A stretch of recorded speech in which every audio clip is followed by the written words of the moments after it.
Agrowisata pertanian dan kuliner Bantaran Krung Aceh tepatnya berada di bawah jembatan Chot Iri, Aceh Besar.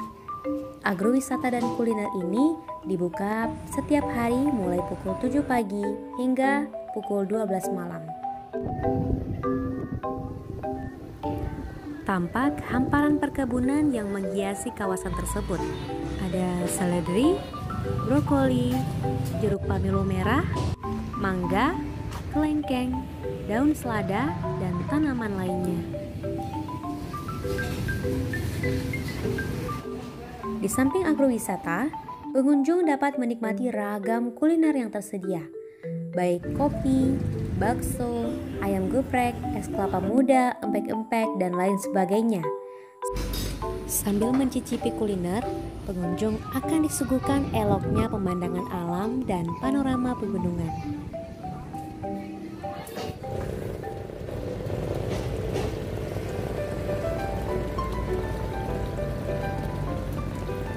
Assalamualaikum pemirsa. Nah, seru banget kan suasana di sini.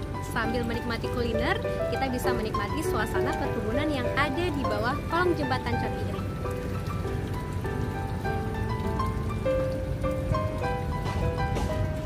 Salihan, pengelola agrowisata dan kuliner ini mengatakan bahwa terdapat 9 kelompok tani dari binaan Kodam Iskandar Muda. Ini untuk lahan pertanian, memang semua desa di Bantaran Krung Aceh, Kecamatan Kota Baru dan Kecamatan Krung Baru Najaya, itu semua diwajibkan untuk bertani di Bantaran Krung Aceh. Ya, harapan ke depan petani di Bantaran Krung Aceh lebih bagus ke depannya, bisa menjadi percontohan daerah-daerah lain. Dengan adanya agrowisata ini dapat meningkatkan pendapatan petani, memenuhi kebutuhan harian, dan menjadi ketahanan pangan lokal. Nah, pengunjung juga dapat membeli segala jenis tanaman yang tersedia di sini. Nah, jika waktu sholat tiba, pengunjung bisa memanfaatkan fasilitas yang ada, diantaranya musola mini, tempat wudhu, dan toilet. Sementara itu, jika di malam hari, kawasan itu sangat indah, dihiasi dengan lampu-lampu yang berwarna-warni.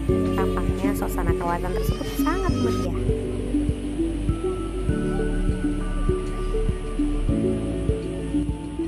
Dari Aceh Besar, Jurnal Valda Fistri melaporkan untuk Waspada Aceh.